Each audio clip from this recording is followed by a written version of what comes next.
So I think this is where I actually take over. How's everyone doing? It was a lack of energy when I said good morning, so let's try that one time. Good morning. Good morning. All right, it's good to see so many familiar faces in the room. As you hear, my name is Gregg. I'm the Commissioner of the Department of Small Business Services. I assume, but I'm not going to make a complete assumption, that everyone knows what we do at SBS. How many are familiar with our agency, with a show of hands?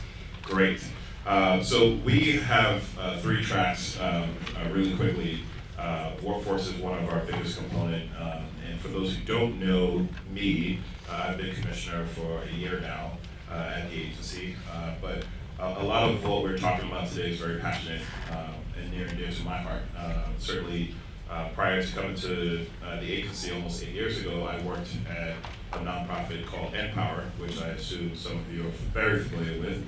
And one of my job was to actually connect young people. I call them at promise. The system, and I know we call them at risk, but I certainly call them at promise because there are certain things when you sort of use certain adjectives, it sort of says what we expect out of the young people.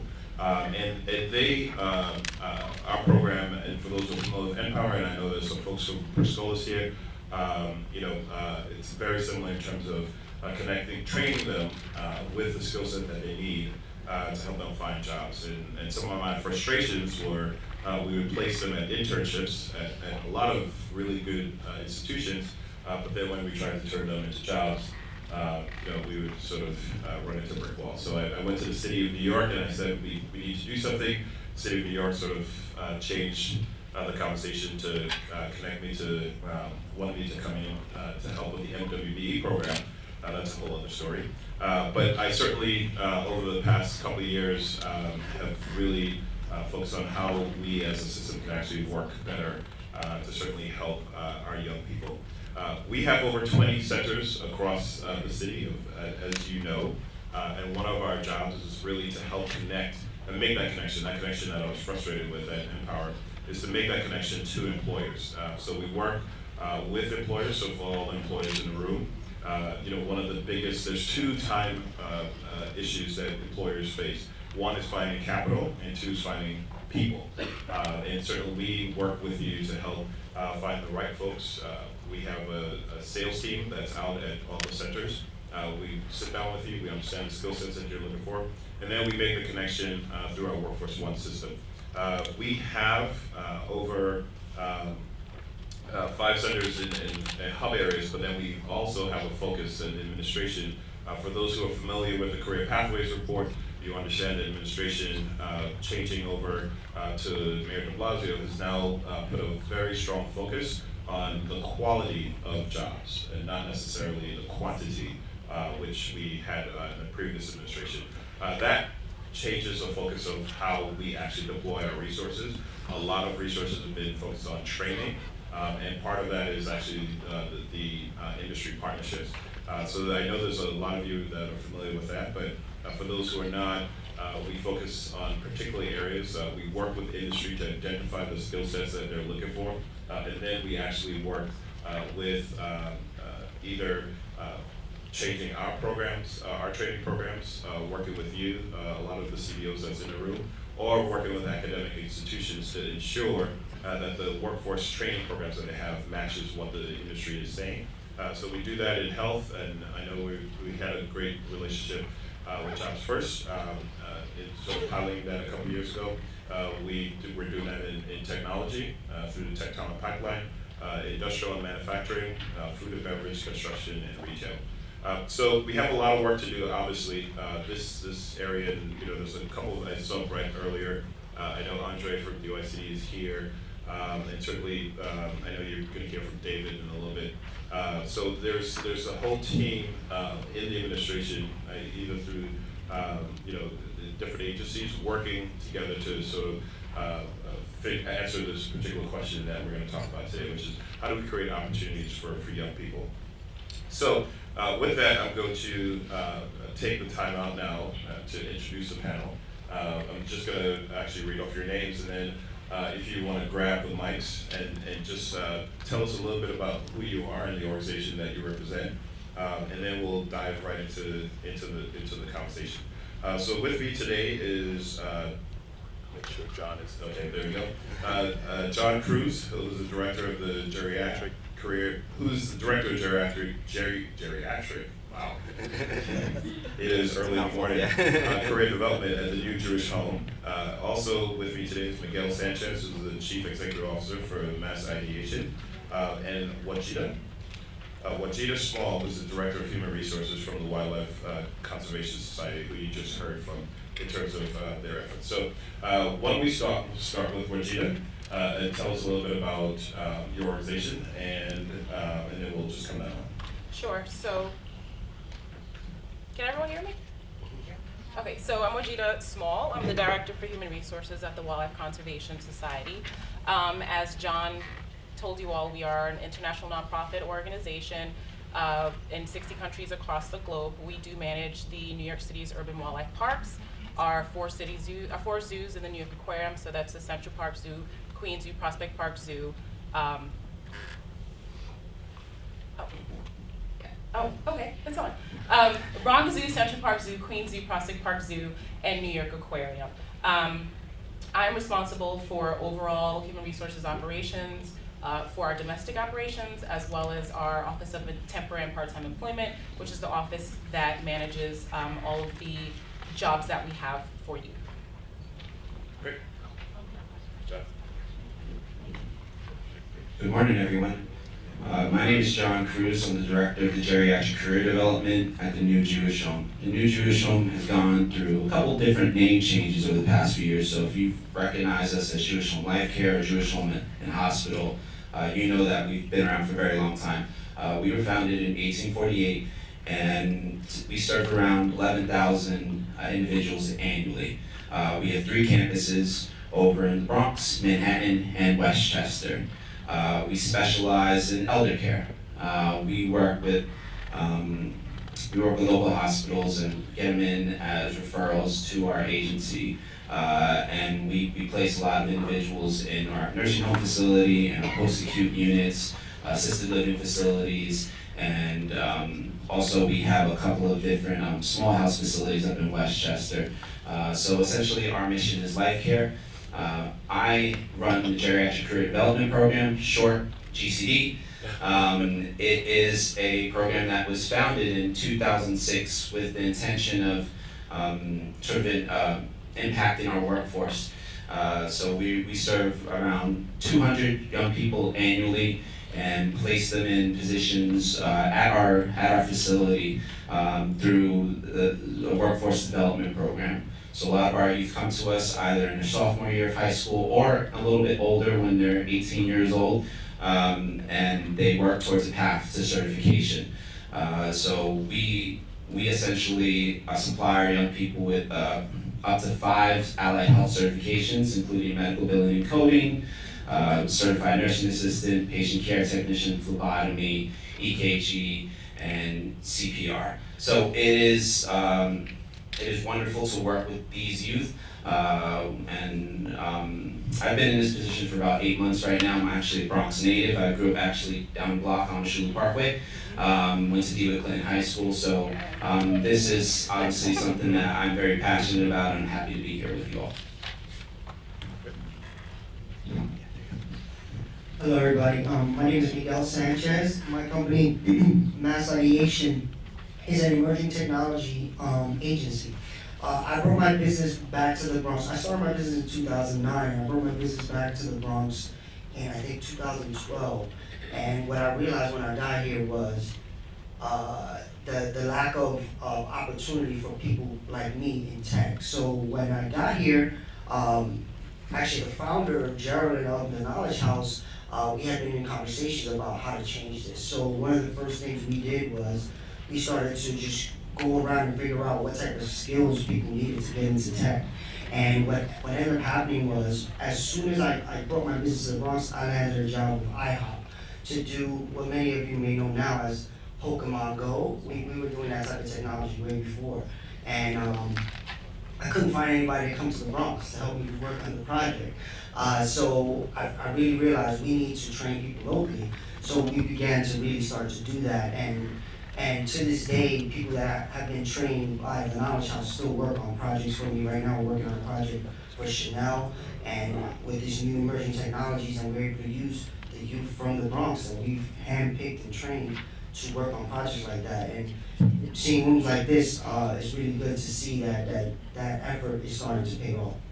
Great. So thank you for telling us a little bit about your organization. Miguel and John actually started off the second question I was going to ask, which is in terms of figuring out ways to build the talent pipelines into your companies. So John talked a little bit about the training that you provide individuals who are working to actually help them grow in your company.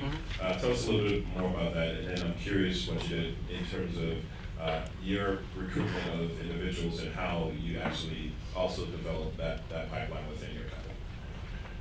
Sure, thank you.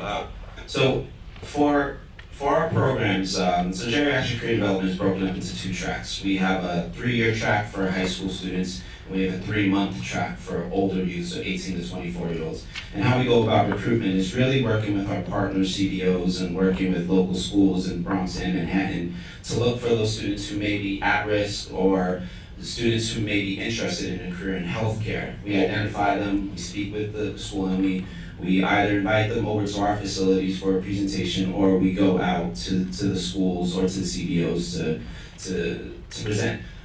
Essentially what we do is we sell the opportunity of not only workforce development, but also post-secondary career options. So we just don't look at sort of how we're going to get them employed within our agency. We also look how we can get them graduating high school and on to college if necessary.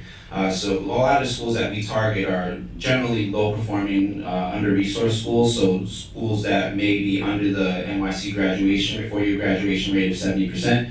And we work with those schools, and essentially we bring the students in, we interview them.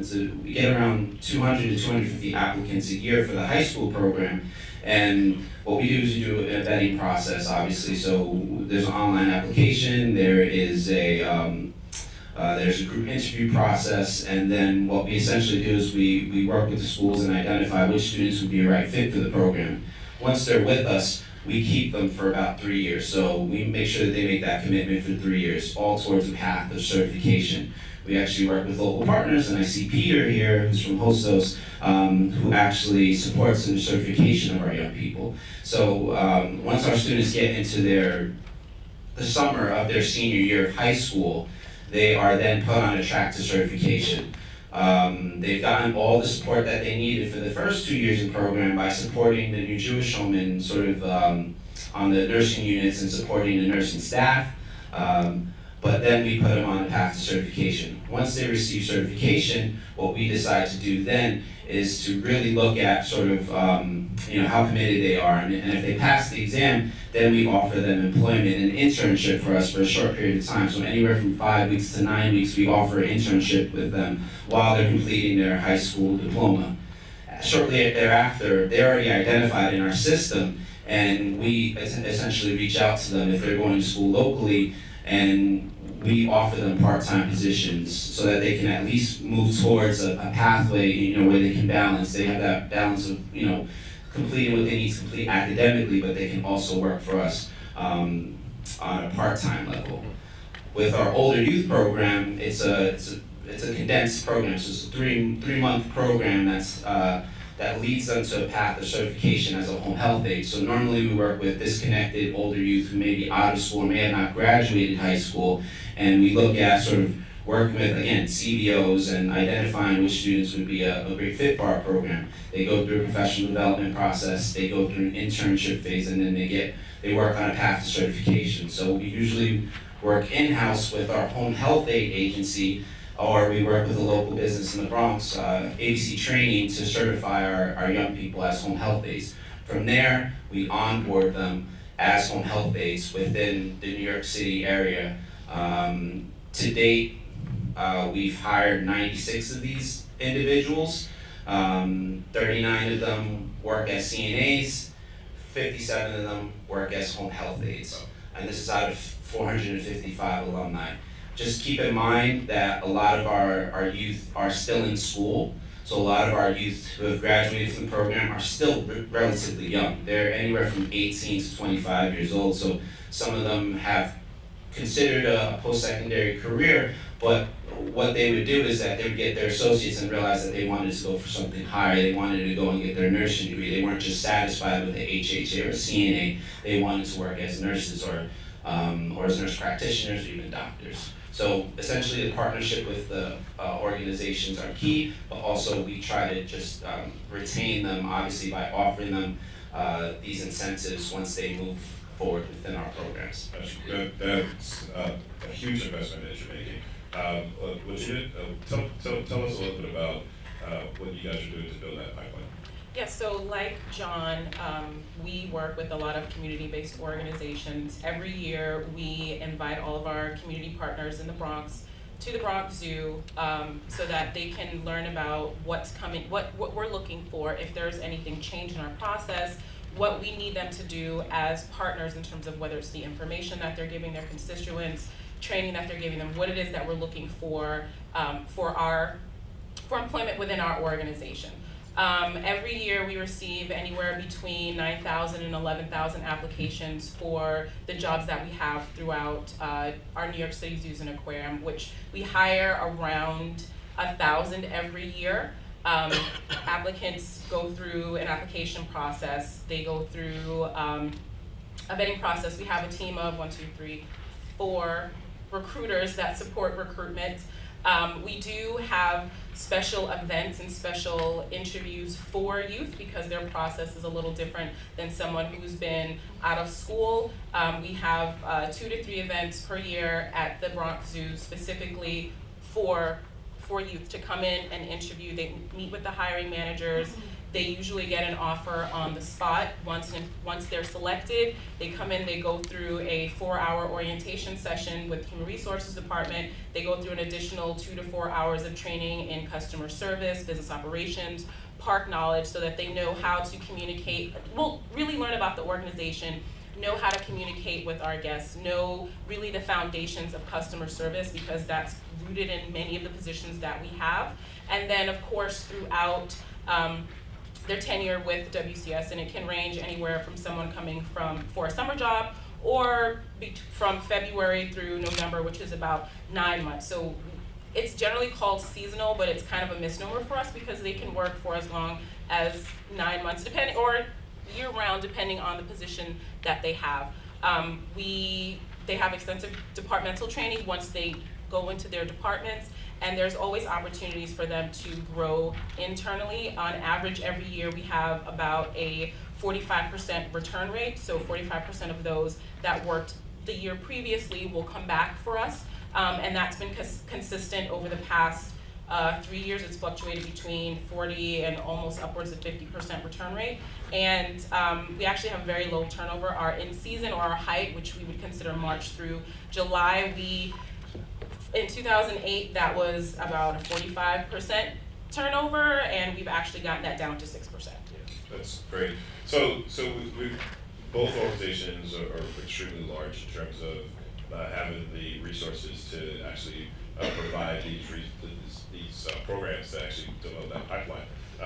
But Miguel, who's a small business, I'm curious in terms of a lot of the businesses, almost 80% of the businesses in the South Bronx have 8 or fewer people and may not have the resources to make this type of investment. When you were looking to sort of develop that pipeline, where did you look? What organizations and where do you think small businesses should actually pay attention or look for assistance in terms of finding that pipeline?